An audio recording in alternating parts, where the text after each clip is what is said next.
Good morning, Keith Hearn with Daviess County Fire Department. I hope you all are doing well. I'm sorry that we can't be together this year due to COVID-19.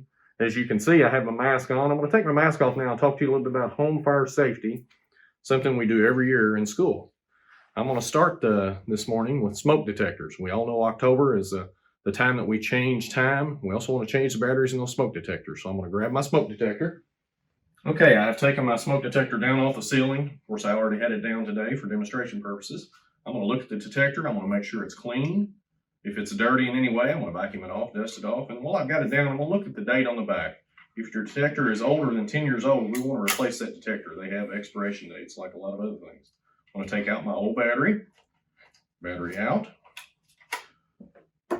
Pick up my fresh battery, looking at the date on it. This battery is good until March of 2025, a few years down the road, so we're good to go there.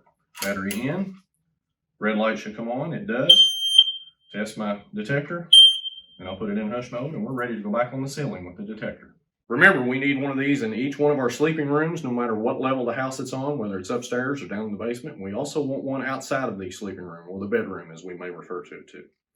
Also, we're going to have smoke detectors in the kitchen area, but we want to be at least 10 feet away from any cooking area. So in the kitchen, remember to keep it 10 feet away from the stove. Now we're going to move on to the kitchen, and we're going to talk about some home cooking safety as well this year.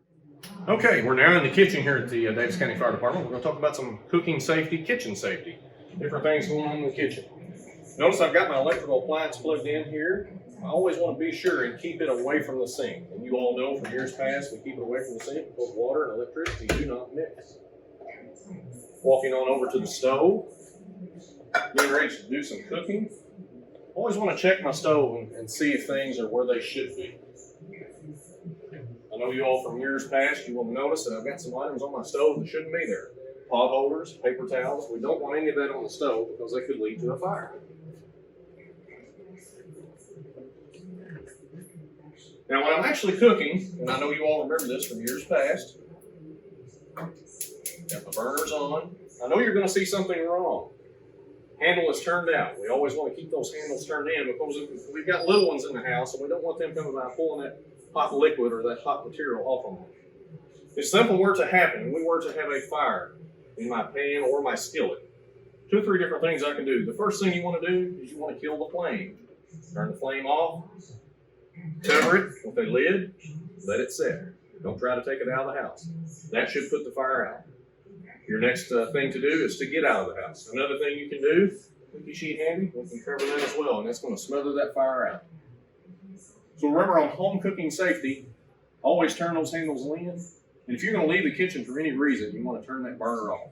When we all get busy, things are going on, we can step away for what we think is 2 or 3 minutes, and it turns into 5 or 10 minutes. We tend to pull out the phone and do some things on our electronics and forget where we're at. So if we are very busy, we want to set a timer and make sure we've got a timer set up to do our cooking. Another thing we want to talk about, microwaves.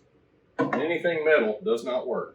It's going to cause a fire. So we never want to put anything metal, aluminum foil, utensils in our microwave. I know we're all cooking a whole lot more at home nowadays because of the COVID-19 crisis. Another thing that we're doing a lot more of is we're cooking outside. We're using that grill, whether it's charcoal or gas or wood. So now we're going to step outside and talk about our grilling. Okay, we're outside at the Daviess County Fire Department, out back at our gas grill. Again, as I talked about earlier in the kitchen, the COVID-19 crisis has led a lot of us to doing a whole lot more cooking at home. So I want to incorporate some things about the grill as far as home fire safety. When we're using a grill, there's 2 things that are very important. We want to make sure we get it out away from cover. As you can see, my grill here at the station is up under the eave of the station. When we cook here, we'll pull it out away from the station. A couple things can happen when you're grilling. Of course, we've got everything on the grilling surface. If something were to happen and it were to catch fire, we can close the lid, kill the flame, shut off everything, walk away, let it cool off.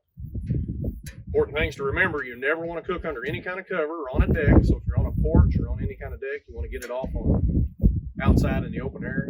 And you also never want to leave it unattended. Grill is no different than a stove in the house. It does cause a lot of fires, and as I said earlier, we're using it a lot more now that we're cooking at home so much more during the crisis. So remember, don't leave that grill unattended and don't have it under any kind of cover. Okay, to end up our conversation today, we're going to practice something I know you all remember us talking about in years past. We're going to talk about doing a home fire drill. I know we haven't had the ability to do them at school lately. So the guys on shift today are sitting around after their meal doing what firefighters do at the end of the day, just enjoying good company. We're going to have a fire drill right now. So guys, the fire alarm is sounded. We need to go to our safe meeting place.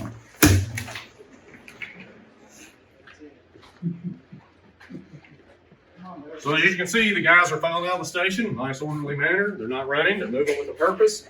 And they're going to head to their safe meeting place. Their safe meeting place is out front at the flagpole. Again, your safe meeting place at home can be that tree in the front yard, your mailbox, the neighbor's house, whatever you designate to be. It's whatever the adult in the family decides, mom, dad, your legal guardian, whoever that may be. Again, we're walking on out the door.